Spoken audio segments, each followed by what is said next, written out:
외국인이 쓴 신문을 보게 되면 그 마이크로소프트 공동 창업자인 빌 게이츠가 4년 연속 세계 갑부의 이름으로 올라가 있습니다. 그러니까 1위가 된 거죠. 그런데 이 빌 게이츠가 23년 동안 이 갑부로 1위가 된 거는 몇 번이냐 하면 18번이나 1위를 차지했습니다. 얼마나 많은 돈일까 한번 확인해 보니까 현재 자산은 860억 달러. 감이 안 잡히시죠? 그래서 한국 한화로 바꾸어 봤습니다. 약 96조 1480억 원. 96조 이러면 여러분 감이 잡히십니까? 감 안 잡히시죠? 그래서 몇 가지 예를 한번 들어보겠습니다. 우리가 2017년을 살아가고 있습니다. 자, 1년을 365일로 계산을 했을 때 하루에 100만 원씩 내가 쓴다면 얼마를 쓸 수 있을까요? 놀랍게도 요즘에 계산기가 너무 잘 나와 있어서 계산을 해봤습니다. 7,362억 원 정도. 1조가 안 되죠, 그죠? 자, 하루에 100만 원씩 2017년, 2000년간 썼는데도 아직 1조를 못 썼어요. 그리고 남아있는 돈이 얼마요? 약 2,600억 정도 남아있습니다. 자, 여러분 1조의 값어치가 얼마나 많은지 상상해 가십니까? 그래도 감이 안 잡히시죠? 그래서 하루에 60만 원씩, 당군 신화가 언제부터 시작됐는지는 모르겠지만 약 한 5,000년으로 잡읍시다. 자, 5,000년 동안 하루에 매일같이 60만 원을 썼어요. 자, 얼마가 남아있을까요? 네? 얼마가 남아있을까요? 놀랍게도 하루에 60만 원씩 써서는 원금이 사라지지 않습니다. 1조 원 그대로 남아있습니다. 왜냐하면 이자만 하루에 60만 원씩 떨어지기 때문에 원금이 사라지지 않습니다. 얼마나 큰 돈인지 상상을 초월할 수가 없습니다. 1조라는 것이요, 그야말로 우리는 만져본 적도 없고 경험해 본 적도 없어요. 그런데 그 1조가 몇 개를 가지고 있어요? 76개를 가지고 있어요. 엄청난 부자인 거예요. 이것이 빌 게이츠가 세계 1위 갑부가 된 그 액수를 제가 말씀을 드렸습니다. 두 번째는 누구냐 하면 워런 버핏입니다. 약 756억 원인데 이 한화로 따지면은 약 80조 정도 됩니다. 80조가 아니죠. 죄송합니다. 80조죠. 1위가 96조니까 죄송합니다. 1위가 96조고요. 2위가 약 한 80조 정도. 그리고 3위가 누구냐로 보니까 아마존에 있는 창업자 제프 베조스라는 사람이 약 얼마를 가지고 있느냐 하면 728억 정도 가지고 있습니다. 728억 달러입니다. 하나가 아니고요. 이분도 따지고 보니까 약 한 80조 정도 됩니다. 자, 그러면 한국에서는 최고의 갑부가 누구일까요? 본인이시라고요? 아니죠. 한국의 최고의 갑부는 누구입니까? 이근희 회장이죠. 자, 이근희 회장은 얼마나 가지고 있을까요? 151억 달러. 세계 68위입니다. 자, 151억 달러면은 한화로 따지면 약 20조 정도 됩니다. 20조도 많죠? 1조만 해도 평생 먹고 살잖아요. 근데 20조예요. 그 아들 이재용 삼성전자 부회장은 약 60억 달러, 한 7조 정도 됩니다. 그럼 여러분들은 얼마나 가지고 계세요? 한국에 집을 가장 많이 가지고 있는 사람을 알아보니까 집이 몇 채인 줄 아세요? 아시는 분 혹시 계세요? 한 100채 정도 가지고 있겠다. 1위. 한 500채 정도. 한 1000채 정도. 1위가 도대체 몇 채를 가지고 있을까요? 조사를 해보니까 2200 70개인가? 2291개. 예, 한 사람이요. 한 사람이 2291개의 집을 가지고 있어요. 자, 이분이 한 달에 벌어들이는 수익이 얼마인가를 공개를 했습니다. 한 달에 수입이 얼마일까요? 한 달이 아니고 하루. 죄송합니다. 한 달 맞습니다. 한 달의 수익이 얼마일까요? 1억 9천만 원입니다. 1억 9천만 원. 죄송합니다. 한 달의 수익이 1억 9천만 원이에요. 두 달만 지나면 집 한 채가 또 생기는 거죠. 자, 오늘 제가 왜 이 말씀을 드리느냐 하면 우리가 이런 많은 재산을 가지고 있는데요, 오늘 제목이 뭐냐 하면 한 생명이 천하보다 귀하다라고 했습니다. 여러분, 이 많은 돈으로, 재물로 한 생명을 살 수 있을까요? 네, 어떤 분은 속으로 대답할 겁니다. 목사님, 돈으로 사람을 사던데요? 돈만 있으면 다 되던데요? 그래서 한번 바꿔봤습니다.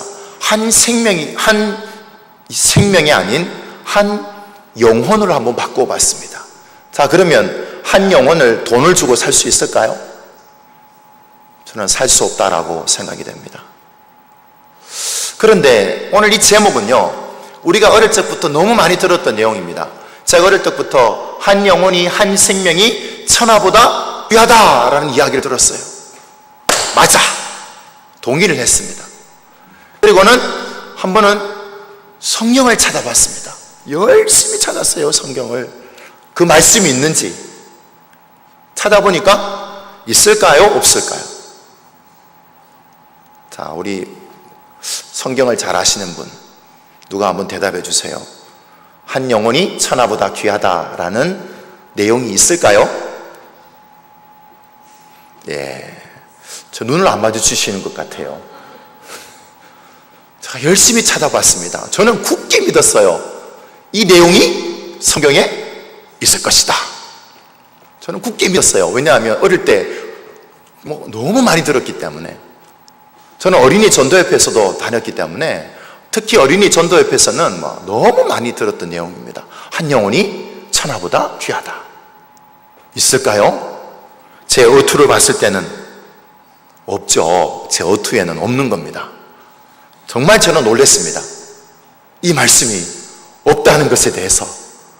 그래서 제가 알고 있는 이거는 뭔가 문제가 있구나 라고 생각이 됐습니다. 그래서 막 찾아봤습니다. 정말 없는지. 그래서 마태복음 16장 26절 말씀을 제가 한번 같이 읽어보도록 하겠습니다. 자막이 떴어요. 자, 한번 읽어보겠습니다. 다 같이 시작. 사람이 만일 온 천하를 얻고도 제 목숨을 잃으면 무엇이 유익하리요? 사람이 무엇을 주고 제 목숨과 바꾸겠느냐? 자, 이 말씀을 어떤 분이 빗대어서 제 목숨하고 바꿀 수 있는 것이 도대체 무엇이 있을까? 없다 라고 생각을 하고는 이 천하보다도 더 귀한 것이 뭐라고요? 생명이다 라고 생각을 했던 것 같습니다. 정말 이 마태복음 16장 26절이 그 뜻을 담고 있느냐? 앞뒤의 문장을 살펴봐야 그 구절이 정확한 뜻을 알 수가 있는 겁니다. 그래서 우리 마태복음 16장 26절의 앞부분에 나와 있는 구절 24절 말씀을 우리 한번 읽어보도록 하겠습니다. 우리 한 목소리로 시작. 이에 예수께서 제자들에게 이르시되 누구든지 나를 따라오려거든 자기를 부인하고 자기 십자가를 지고 나를 따를 것이니라. 이것이 24절의 말씀이에요.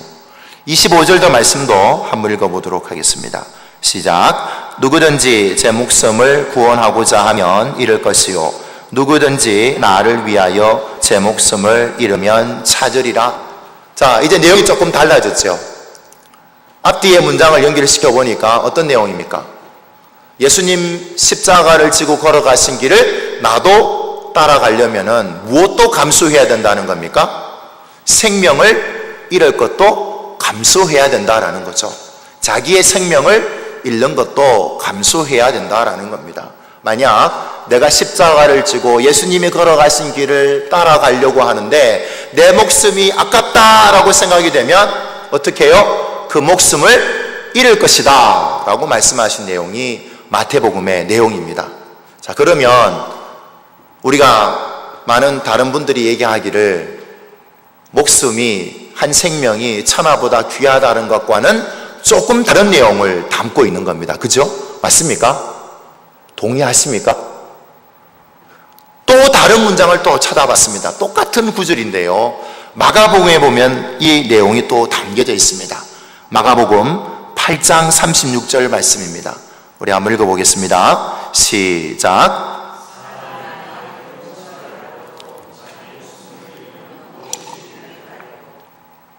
사람이 만일 온 천하를 얻고도 제 목숨을 잃으면 무엇이 유익하리요? 자, 이 말을 한 구절만 띄워놓고 보니까 정말 뭐가 제일 중요하다고 생각됩니까? 천하보다도 목숨이 더 중요하다라고 보일 수 있어요. 이것도요, 앞부분에 있는 구절을 살펴보면 마태복음하고 비슷한 내용이 담겨져 있습니다. 마가복음 8장 35절 말씀인데요, 우리 한번 읽어보도록 하겠습니다. 시작. 누구든지 자기 목숨을 구원하고자 하면 잃을 것이요, 누구든지 나와 목숨을 위하여 자기 목숨을 잃으면 구원하리라. 자, 마태복음하고 내용이 같습니까? 다릅니까? 똑같은 내용입니다. 그래서 복음을 위해서 예수님이 걸어가신 그 길을 따라서 나도 십자가를 지고 그 길을 따라가는 데 있어서 목숨을 아끼지 아니하면 그 목숨을 다시 살 수 있을 것이고, 만약 내가 십자가의 길을 걸어감에 있어서 내 목숨이 아깝다라고 생각되면 그 목숨을 잃게 되리라고 말씀하고 있는 겁니다. 무엇이 정말 중요할까요? 저는 바로 복음이 제일 중요하다라고 생각이 됩니다. 그래서 우리는 복음을 위해서 재물보다도 무엇을 더 귀하게 여겨야 됩니까? 바로 복음을 가장 귀하게 여겨야 되는 겁니다. 내 목숨보다도. 그래서 제가 알고 있었던 한 영혼이 천하보다 귀하다, 한 생명이 천하보다 귀하다는 말은 없지만, 아무리 찾아봐도 성경에는 나와 있지 않지만 분명한 것은 뭐냐 하면 예수님께서는 그러면 이 한 생명을 어떻게 보시느냐라는 겁니다. 그래서 두 번째로 예수님께서 보시는 관점으로 한번 말씀을 보겠습니다. 누가복음 15장 4절 말씀을 우리 한번 읽어보도록 하겠습니다. 15장 4절 시작. 너희 중에 어떤 사람이 양 100마리가 있는데 그 중에 하나를 잃으면 99마리 들에 두고 그 잃은 것을 찾아내기까지 찾아다니지 아니하겠느냐. 예수님께서는 잃어버린 한 마리의 양을 찾기 위해서 99마리의 양을 그 자리 그곳에 두고 잃어버린 양을 찾기 위해서 동분서주하시는 예수님의 모습을 우리는 누가복음을 통해서 보게 됩니다. 자, 그러면 잃어버린 한 마리의 양을 찾는 것이 얼마나 중요한가를 무엇에 빗대어서 얘기했습니까? 멀쩡한 99마리의 양보다 잃어버린 한 마리의 양이 더 중요하다라는 거죠. 이렇게 얘기하면 어떤 분이 얘기합니다. 그러면 남아있는 99마리 양은 안 중요합니까? 그렇지 않습니다. 중요합니다. 99마리의 양도 중요하지만 잃어버린 한 마리의 양이 예수님께서는 더욱 중요하다라고 말씀하고 계십니다. 그래서 어떻게 합니까? 99마리의 양을 우리에다가 집어넣는 것도 아니에요. 성경을 자세히 읽어보면요, 그 자리 그대로 두고 잃어버린 한 마리의 양을 찾으려고 언제까지 찾게 됩니까? 우리 4절 말씀 다시 읽어보겠습니다. 누가복음 15장 4절 우리 다 한 번 더 다 같이 읽어보겠습니다. 시작. 너희 중에 어떤 사람이 양 100마리가 있는데 그 중에 하나를 잃으면 99마리를 들에 두고 그 잃은 것을 찾아내기까지 찾아다니지 아니하겠느냐. 자, 99마리의 양을 우리에다가 가두어 두고 갔습니까? 아니죠. 어디에다가 두었습니까? 들에다가 두고, 냅두고, 자, 냅두고 한 마리의 양을 어떻게 해요? 찾을 때까지 찾으셨어요. 저는 예수님이 한 생명이 천하보다 귀하다는 말씀은 안 하셨지만 한 생명이 99마리의 양을 들에다가 두고 잃어버린 한 마리의 양을 찾기 위해서 찾을 때까지 찾으시는 마음이 바로 한 영혼을 대하시는 예수님의 마음이신 줄로 믿습니다. 오늘 우리도 예수님께서 가지신 이 마음을 우리도 간직했으면 좋겠습니다. 그런데 누가복음 15장의 내용은 이 잃어버린 한 마리의 양뿐만 아니라 잃어버린 한 드라크마에 대해서도 이야기해 주고 있습니다. 우리 말씀을 누가복음을 한번 읽어보도록 하겠습니다. 15장 8절 말씀입니다. 다 같이 시작. 어떤 여자가 10 드라크마가 있는데 하나를 잃으면 등불을 켜고 집을 쓸며 찾아내기까지 부지런히 찾지 아니하겠느냐. 자, 이 말에 무엇이 담겨 있느냐 하면 역사 속으로 들어가 보면 이 드라크마에는 여러 가지의 흉상이 새겨져 있습니다. 데나리온과 드라크마는 동시에 사용이 되었는데요. 그래서 데나리온에는 황제의 흉상이 있지만 이 드라크마에는 다른 종류의 흉상들이 있습니다. 예를 들자면 왕의 흉상, 혹은 수명이 긴 부엉이, 혹은 거북이 같은 동물들이 거기에 그렇게 새겨져 있습니다. 그래서 남편은 아내를 얻기 위해서 이 드라크마 중에 각기 다른 드라크마를 모아가지고 사랑하는 여인에게 기념품으로 줍니다. 그래서 10개를 모으는데 각기 다른 종류의 드라크마를 모아서 사랑하는 사람에게 주는 거죠. 무슨 징표일까요? 무슨 징표일까요? 집사님, 무슨 징표일까요? 사랑의 징표죠. 그죠? 사랑의 징표는 곧 무엇을 의미합니까? 이 사람하고 나하고 결혼했다라는 징표인 거예요. 그러므로 여인은 어떻습니까? 그거를 머리에다가 장식도 하고 혹은 목에다가 걸기도 하고 다니잖아요. 근데 한 드라크마를 잃어버린다고 생각해 보세요. 여러분, 한 개 정도는 잃어버려도 되겠지. 하지만 이 드라크마는 한 개가 빠지면은 눈에 쏙 들어올 만큼 표가 나는 거예요. 그러니까 이 여인이 어떻습니까? 한 드라크마를 찾기 위해서 오늘 읽었던 본문의 내용처럼 어떻게 해요? 하나를 잃으면 등불을 켜고 집을 쓸며 찾아내기까지 부지런히 찾지 아니하겠느냐. 왜냐하면 결혼의 징표이기도 하고 사랑의 징표이기도 합니다. 그래서 잃어버린 한 드라크마를 찾기 위해서 애를 쓰고 있는 여인처럼 예수님은 이 비유를 통해서 한 생명이 얼마나 소중한가에 대해서 말씀하고 계십니다. 9개의 드라크마 중요하죠. 그런데 잃어버린 한 드라크마를 찾는 것이 더 중요하기 때문에 예수님께서는 이 비유를 통해서 한 영혼의 가치, 한 생명의 가치를 말씀해 주고 계시는 겁니다. 여러분, 한 생명, 한 영혼의 가치는 얼마 정도 되겠습니까?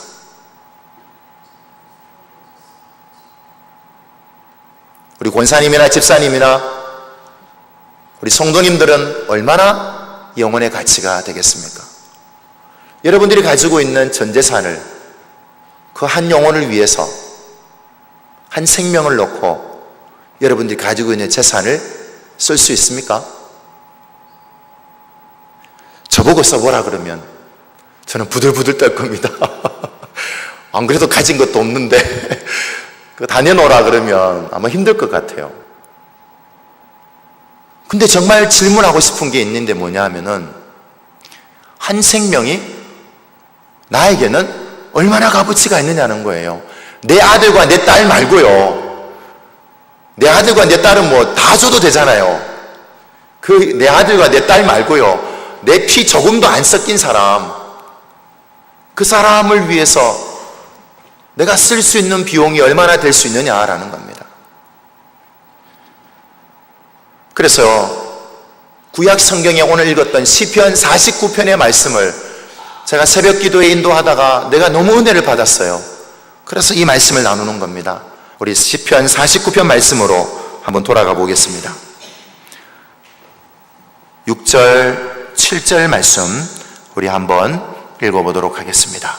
시편 49편입니다. 시작. 자기의 재물을 의지하고 부유함을 자랑하는 자는 아무도 자기의 형제를 구원하지 못하며 그를 위한 속전을 하나님께 바치지도 못할 것은.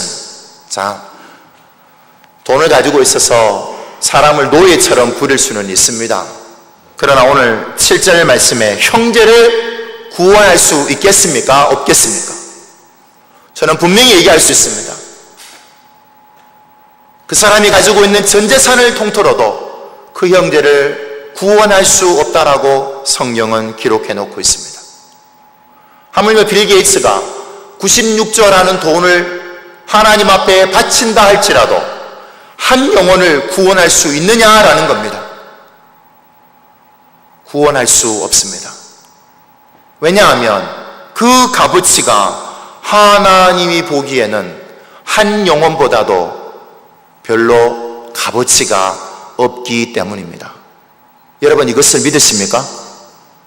예, 아멘 소리가 작은 거 보니까 아마 한 영혼의 가치가 얼마 안 되는 것 같습니다. 보니까. 그런데 8절 말씀을 읽으면 우리가 놀라지 않을 수 없습니다. 저는 여기에 충격을 받았어요. 왜냐하면 한 영혼이 천하보다 귀하다는 말씀은 없었는데 이 말씀을 읽는 즉시 맞아 이거구나 라고 제 머리를 스치고 지나갔습니다. 우리 한번 8절 말씀을 읽어보도록 하겠습니다. 다 같이 시작. 그들의 생명을 속량하는 값이 너무 엄청나서 영원히 마련하지 못할 것임이니라. 어떻게 해요? 그들의 생명을 속량할 수 있는 값어치가 얼마라고요? 너무 엄청나서 따질 수 없다라는 거죠. 한 생명의 값어치가 너무 엄청나다라고 말씀하고 계십니다. 우리는 아멘 소리가 작지만 하나님께서는요, 한 생명을 대하실 때 천하보다 귀한 것이 아니라 이 세상에 있는 그 어떤 재물로도 그 영혼을 구원에 이르도록 할 수 없다라는 것입니다. 얼마나 귀합니까? 예수님은 그래서 99마리의 양을 들에다가 두고 잃어버린 한 마리의 양을 찾기 위해서 찾을 때까지 찾으러 가시는 것입니다. 9개의 드라크마 주머니에 넣고 1개의 드라크마를 찾을 때까지 찾으시는 예수님. 오늘 우리가요, 예수 그리스도를 믿는 성도라면 나 혼자 구원받을 수 있을 것입니다. 그런데 앞부분에 제가 말씀을 드렸죠. 마태복음 16장이나 마가복음 8장의 말씀을 보면 십자가로 걸어가신 예수님을 따라서 나도 걸어가기를 원하신다면, 성도로서만 만족하는 것이 아니라 예수님을 따라가는 제자라면 우리는 내 목숨을 아끼지 않고 십자가에 걸어가신 그 길을 따라서 나도 우리도 걸어갈 수 있는 한 분 한 분 되시기를 소망합니다. 별로 안 걸어가고 싶은 모양이에요. 아멘 소리가 너무 적습니다. 저는 소망하는 것은 우리 모든 성도님이 정말 예수님을 따라가는 제자가 되었으면 좋겠습니다. 그래서 예수님이 십자가로 걸어가신 그 길을 향해서 자기의 생명을 내려놓으셨잖아요. 그럼 우리도요, 내가 정말 존귀하다고 생각되는 내 목숨도 내려놓아야 될 필요도 있습니다. 그런데 어떤 분은 내 목숨은 내려놓을 수 있는데 내 목숨보다 소중한 것이 있죠. 재산은 내려놓을 수 없는 거예요. 오늘 우리가 생명을 속량하는 데 있어서 값이 너무 엄청나기 때문에 이 땅에 있는 것으로는 그 값을 치를 수가 없어요. 영원히 마련하지 못할 것이라고 시편 49편 8절 말씀에 기록을 하고 있습니다. 그래서 어떤 사람은요, 자기가 가지고 있는 이 재물을 어떻게 하든지 간직하고 싶어요. 9절 말씀에 보면 어떻게 사람들이 생각하느냐 하면 이런 생각을 하고 있습니다. 9절 말씀을 읽어보겠습니다. 시작. 그가 영원히 살아서 죽음을 보지 않을 것인가? 여러분, 영원히 살 수 있습니까? 성경에 보면 영원히 살았다는 분이 누가 있습니까? 가장 오래 산 한 분이 있습니다. 누구입니까? 무두셀라는 몇 살까지 사셨습니까? 예? 900? 안 들려요. 1000살 가까이 사셨죠? 네? 예, 맞습니다. 감사합니다. 969살까지 사셨어요. 근데 그분도 어떻게 하셨습니까? 하나님이 데려가셨어요. 아유, 목사님, 하늘로 부름을 받았던 사람도 있는데요. 아, 그분은 제외하고요. 예. 엘리야분은 제외하시고, 엘리야는 하나님이 부르셔서 불병거 타고 올라갔기 때문에 그분은 제가 어떻게 할 바를 모르겠습니다. 그러나 우리가 하나님 앞에 영원히 살 수 없는 존재임을 우리는 기억해야만 합니다. 그래서 영원히 살 것처럼, 죽음을 보지 않을 것처럼 살면은 안 됩니다. 우리는 죽음 앞에 누구나 다 하나님 앞에 갈 수밖에 없는 존재임을 기억하며, 이 땅에서 우리가 출입만 바라보며 예수님이 걸어가신 그 길을 따라서 나도 걸어갈 수 있는 제자의 삶이 되시기를 간절히 소망합니다. 한 영혼이 천하보다 귀하다고 하는데, 그 말씀은 없지만 한 생명을 속량하는데 그 속량하는 값이 너무 엄청나서 영원히 그 값을 치르더라도 그 값을 치를 수가 없다라고 하나님은 말씀해 주고 계십니다. 그런데도 우리는 10절 말씀과 같이 생각을 하고 살고 있습니다. 우리 한번 읽어보도록 하겠습니다.